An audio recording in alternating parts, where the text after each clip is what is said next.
ઘણા પેશન્ટ મને પૂછે છે કે મને વાની તકલીફ છે તો મારે શું પરેજી રાખવી જોઈએ, મારે શું ખાવું જોઈએ, કે પછી તેઓ કહે કે મને બધાએ કહ્યું છે કે તમારે બટેકાવાળી વસ્તુ નહીં ખાવાની, લીંબુવાળી વસ્તુ નહીં ખાવાની, અથાણાવાળી આથાવાળી વસ્તુ નહીં ખાવાની, ટમેટા નહીં ખાવાની. ચાલો જાણીએ આ સાચું શું છે.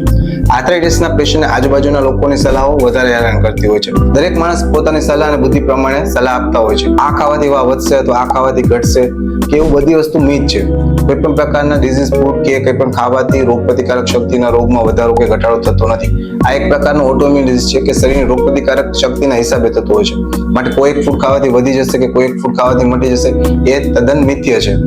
બેલેન્સ ડાયટ, શુગર કંટ્રોલ, એગ્રીવેટ પ્રોટીન ફૂડ્સ, વિટામિન આ બધું તમે જો નેચરલ ડાયટ પ્રમાણે રાખો, ડાયટ સિમ્પલ રાખો તો તમારી તાસીર મુજબ તમે બધું જ ખાઈ શકો છો.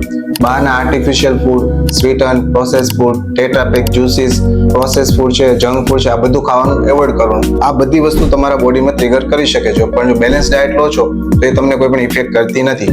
ઇન્ફોર્મેશન અને આજુબાજુ મળતી સલાહોથી ટાળો અને સ્વાસ્થ્યવાળું જીવન જીવો.